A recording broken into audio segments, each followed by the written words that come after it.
Welcome back, listeners, to another episode of The Snake Pit. I'm your host, Son of Bat, and tonight I'll be talking about a very strange movie I just got in the mail. And I know very strange movie seems to be a theme with me on this channel, with films like Caligula, Vulgar, and The Iceman. But this is another one of those films that isn't exactly horror, but I feel would fit into someone's horror collection perfectly. It's a DVD released by Severin, so if you guys know your media releasing companies, you know Severin puts out some really good dark films, exploitation films, thrillers, and horror. This will definitely fit in your collection, and that film is The Boys Next Door, a 1985 crime thriller film directed by Penelope Spheris, the same woman who gave us Wayne's World in Suburbia, written by Glenn Morgan and James Wong when they were 17. Those are the guys, if you don't know, who made The X-Files and Final Destination, and starring Charlie Sheen and Maxwell Caulfield, in a small role from Christopher McDonald, where he's not playing an asshole, which is pretty funny, and distributed by New World Pictures, released in October of 1985. Yes, I said this movie has Charlie Sheen, a pre-HIV Charlie Sheen being a monster. And yeah, no, he actually isn't the worst one in this movie. It's actually his friend Roy, played by Maxwell Caulfield. But I'll get into that in a minute. First, I want to break down how I came across this movie and why I decided to cover it, why I thought it would be, something interesting to put on the channel for content. And to be honest, I actually seen this very DVD like back when I was living in the city at shops and stuff, and I couldn't really pinpoint what it was. I knew it was a Severin release, but I didn't know what I was looking at. I knew it was like a crime movie of sorts, maybe even a type of movie like Heathers, which little did I know it kind of fits that mold. But I didn't know how to categorize it, and I didn't really have a big Severin collection, so I skipped over it for a long time. And then one day I was kind of going through their catalog, and I was watching trailers for some of their movies, and I got to this one. And I think that, and in combination of kind of been on a Charlie Sheen kick, like looking at some of his movies that people don't really know that well. And I came across three, this being one of them, the other two being Under Pressure, also known as A Bad Day on the Block, and Post Mortem. So I thought this would be an interesting thing to check out, and the trailer hooked me the first second I saw it. For those of you who haven't seen the trailer or the Blu-ray case, basically you have a picture of Wayne Williams, Edmund Kemper III, son of Sam, Henry Lee Lucas, Kenneth Bianchi, and Elmer Wayne Henley Jr. And then in between all of those guys, you have Charlie Sheen and Maxwell Caulfield, so Roy and Bo respectively. And once I saw the trailer and saw this poster, I immediately was kicking myself because I love serial killer movies, mass murder movies, like true crime kind of movies. And I felt like an idiot for not getting this one, so I instantly ordered it. Came in the mail a couple days ago. Just finished watching it, and wow, that was a crazy movie. Really dark, fit the vibe of movies like Heathers, kind of like River's Edge with Crispin Glover. Very dark look at the American teenager, especially in the 80s. And it's actually funny that I bring up River's Edge, because River's Edge is another dark teen movie from the 80s with Crispin Glover in it, and he was actually supposed to play, I think he played Bo. He was supposed to play Bo, and he just was too psychotic apparently to Penelope Spheris. Sorry, I'm a little spacey right now. Fucking a little tired. Fucking burned to J, but I'll try to keep through it. This movie it's really crazy. It's like basically, it's a quick rundown of the plot so you guys get an idea of what this is about instead of me just rambling. Basically, you get Roy, played by Maxwell Caulfield, and his friend Bo, played by Charlie Sheen, and they're two outcasts in high school. It's the last day of school, and they go, like, basically you can tell from the beginning of the movie that they're not normal, like they don't fit in with anyone else at the school. The first scene we actually see them, Charlie Sheen's lying on the pavement, and Bo is drawing around Charlie Sheen with chalk, making like a body outline, kind of like what the police do. And it's like really weird. They do that, and then the next day at school, it's a prank. Like you have all these kids going, "Oh, I heard it was a guy who broke his back. I heard it was a guy who got shot." And they're just across the street laughing their asses off. So you can kind of get an idea, especially by 80s standards, that these two aren't normal. Like they have a very morbid fascination. And the interesting thing about these two is Charlie Sheen's character in this movie is kind of like the angsty, borderline incel teenager archetype we see. And which is funny because this is an 85, so this is before that whole incel wave thing. So it's really interesting that he seemed to pick up on those notes in the movie. And Bo is a self-aware psychopath. There's a great scene pretty early on in the movie when Roy and Bo start their escapade into Los Angeles, where when they're driving, Roy seriously looks at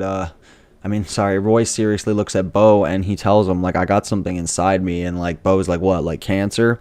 And Roy starts laughing, and then he stops, and then he's like, no, I have like this pissed off rage like all the time, like I want to kill people like all the time.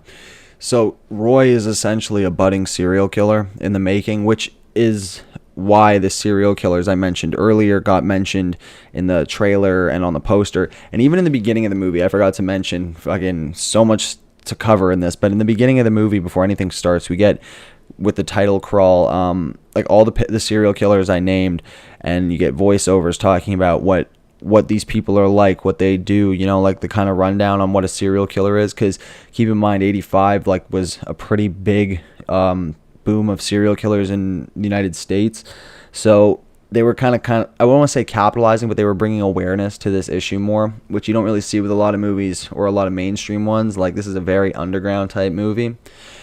But anyway, basically Bo and Roy come to the conclusion that now that high school is done, that they're going to have to basically work blue collar jobs in a factory just like their dads, go in and out, you know, and they don't want to do that. So they decide to get some of the money Bo got for graduation, get in a car, and drive on out to LA for the weekend. What ensues is a crime spree turned into a murder spree, starting with the beating of a gas station attendant, the murder of a gay man in his apartment, the murder of a couple in their car after they were stalked, and the murder of a woman that Bo picked up at a bar. Now, I don't really want to cover too much of this plot. I feel like this is a movie nobody really talks about.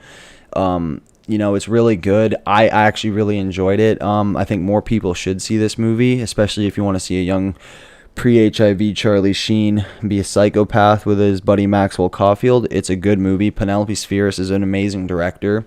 You know, the fact that she did Suburbia in this is pretty amazing. Like, she was really striking, you know, while the iron was hot. She's also, like I said, she's done Wayne's World. And as you can tell with the soundtrack in this movie, you got songs by Iggy Pop, Code Blue, The Cramps, some really good shit here. And Penelope Spheris, if I can, you know, step aside from The Boys Next Door for a minute, she did 3 documentaries that I really love. The Decline of Western Civilization series, part 1 being punk rock, part 2 being more about heavy metal, like hair metal, kind of when the movie takes place. And yeah, part 3 is more about like gutter punk and stuff. All pretty good movies. If you guys are into metal and stuff, I definitely recommend this. I gotta recommend Wayne's World, of course. You know, if you like metal, if you like that punk aesthetic and vibe, definitely check this movie out. Check out the 3 documentaries I mentioned too, because she just fucking killed it with those. But yeah, basically what happens is the first person to get really fucked up by these 2 is when they hit a gas station. They beat up this Iranian guy really bad. And throughout this whole movie, you can really tell the dichotomy, and I don't want to sound like a professor or anything, or like a doctor or anything, but you can really see the dynamics and the dichotomies of these 2 and how different they are, but how similar they are. Now, they're both linked by aggression, angst, and violence, but what makes Bo and Roy completely different, like I said, is Roy's a self-aware psychopath, whereas Bo is more like a stupid teenager, you know, like I kept noticing Charlie Sheen would say like really dumb shit that like a teenager would say, you know, like a really like edgy teenager, whereas Bo, he had a lot of like rage, just unbridled rage, and he had this like dead look in his eyes, like, so it was very interesting to see what they were like when the crime started. Like, the first guy they beat up at the gas station, Charlie Sheen doesn't really do anything. The only thing he does is he steals a bunch of candy and he steals some money.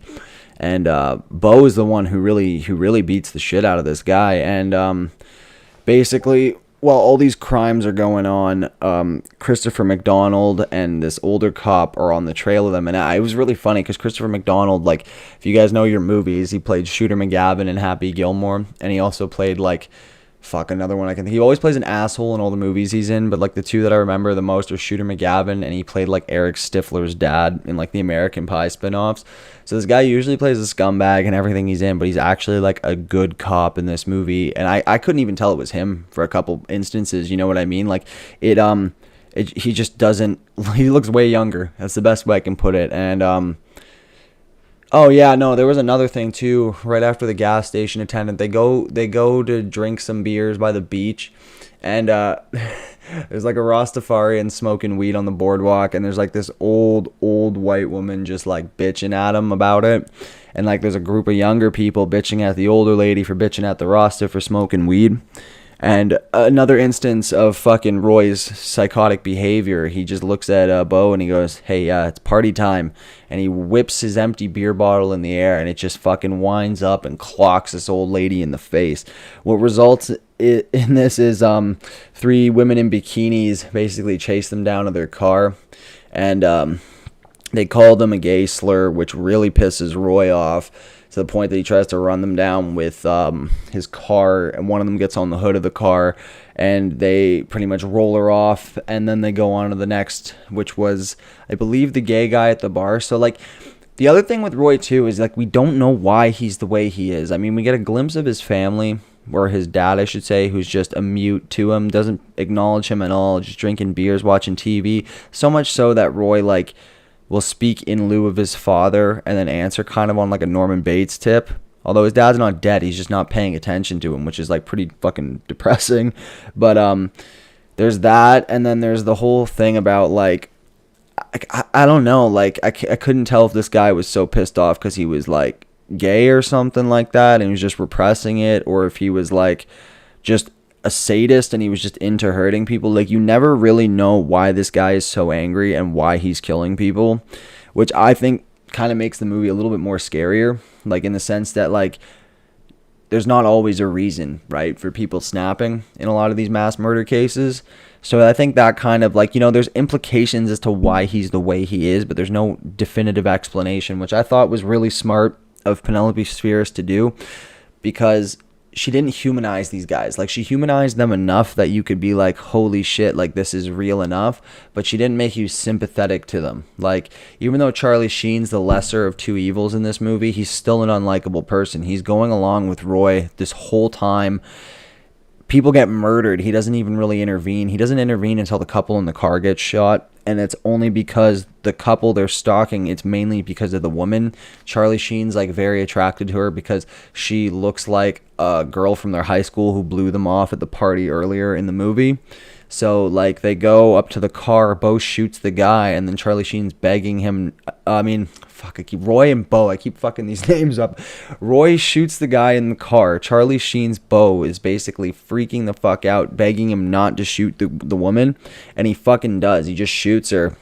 And as they're driving away, Bo is flipping out to Roy like, why did you do that? Why did you kill her? And fucking hilarious. Roy just looks at him and he's like, well, what were you gonna do? Were you gonna ask her out? Like, it was just like really crazy. Like, you get this, and it's cool too, because like Charlie Sheen I think was actually 18 when they did this movie, so he's the age of his character, whereas the dude who played Roy was like 25, which I think was another smart call too, because to have someone who's like, you know, slightly older playing that, like, it just worked really well. Like, I think the casting really worked. Charlie Sheen being the age he is in the movie and in real life really sold his character, I feel, you know. And I could just be reading it into it. I was like pretty fried when I saw it. Usually tends to make me overthink movies or make me think they're a lot more deeper or better than they are, but I don't know. I felt like they both really nailed their characters. And yeah, so more or less this whole movie, you're following these guys on their path to hell, and we all know where it's going to end up by the end of it. Either they're both going to die or they're both going to end up in jail. And pretty much what happens is toward the end of the movie, they when their spree starts like winding down, kind of, if you put it that way, they go to a bar, they try to get drinks to no success, and they end up, well, Charlie Sheen, Bo ends up picking up this woman, Angie, at a bar, and they go back to her apartment, and the whole time, like, Roy's walking around, like, you know, looking at her apartment. He sees, like, all this, like, crystal chick shit, like, crystals and, like, tarot cards and stuff. Again, this movie was ahead of its fucking time, but basically the guy's like, Roy's just like, this is all bullshit, and she's like, oh, you have a very negative energy, sir. You're not going to get anywhere in life. And right as she's getting it on with Charlie Sheen, he fucking gets so pissed in the movie. Like he's Roy's standing in the other room. He smashes a fucking bottle, and then he sneaks up behind the woman and like beats the shit out of her. And I'm pretty sure he like either broke her spine or he snapped her neck. But he kills her, and that's when Charlie Sheen's character Bo starts like realizing like how fucked this all is, which is is kind of crazy. He should have realized like when they killed the first three people. But yeah, man, like Charlie Sheen starts realizing what's going on is wrong. They try to get away. Their car is getting ticketed. They steal another car, and a chase ensues where they end up getting caught in a mall. And they got 2 bullets left in the 38 that they stole from the gay guy they killed, and they're backed up in the corner in the mall. And it's pretty much like Roy is ready for a last stand, and Charlie Sheen's like, nah, man, like, he even says, I think before they get in the mall, he tells Roy, he's like, dude, like, we need to go, like, fuck this Dave caveman shit. I want to go home. Like, I want to go home. I want to get married. I want to have kids. And if I have to get the job in the factories, then so fucking be it. That's the best it is. And like, that's fine. We're going home. But again, like I said, they get stopped by the cops. So that ultimately never happens.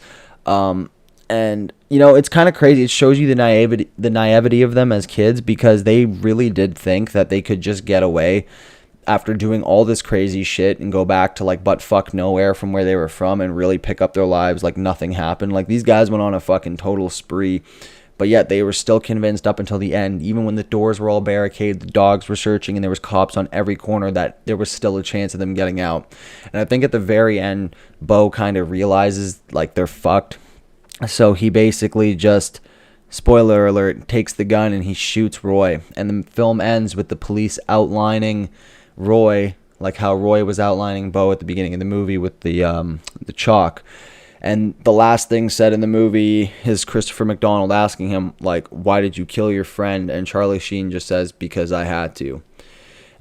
It was a really crazy movie. Again, I can't praise it enough. It really came out of left field. I didn't really know what to expect. I don't really like to watch trailers with movies either. I kind of like to watch the first few seconds just to get an idea of what kind of a movie I'm getting. So I didn't watch the whole trailer. I watched the first bit of it with the serial killer collage, and I was instantly hooked. I was like, okay, this is definitely going to be something that would grab my attention, and it did. It was fucking crazy. Like, the progression of like crime spree to murder spree and how insane it got was just so fucked. Like, it begins with them going to a party they're not invited to, getting really shit-faced and rowdy. Roy falls in the pool, pisses everywhere. They steal this fucking rich kid's dog and they skirt off into the night to go to LA. And then it goes from a beating to a fucking like murder to a fucking another murder, like a double homicide. And then and then the last murder. It just kept escalating, and like it really was just chaotic. Like, you felt like you were in the car with these guys for most of the movie, if that makes sense. Because a lot of it's in the car with them driving from place to place. And it's just, you just never knew where these guys were going to go. What were they going to do next? Like, and again, there wasn't a whole lot of background on them. So you don't really know why they're this way, why they're the outcast of the school, how far back this kind of behavior goes. All we see is just 2 antisocial kids in 1980s Los Angeles going on a shit spree because they could.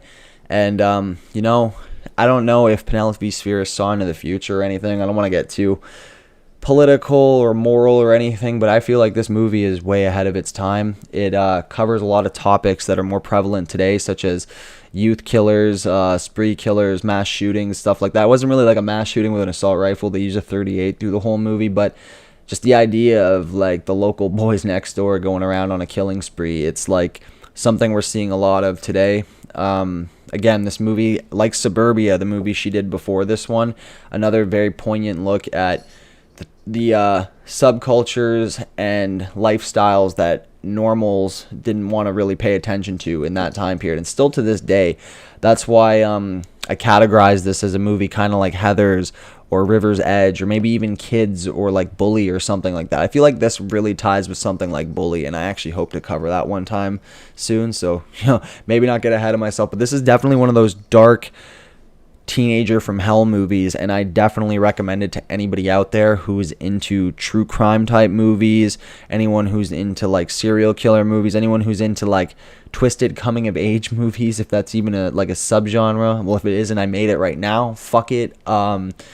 yeah, it's just a real dark slice of life. And you know, at the risk of sounding like a fucking tool, you know those memes that are going around, or that have been going around, where it's like, quote, literally me, and it's like stuff like Taxi Driver, American Psycho, Nightcrawler, You Were Never Really Here, you know, like really dark shit like that, Blade Runner, like 2049 even.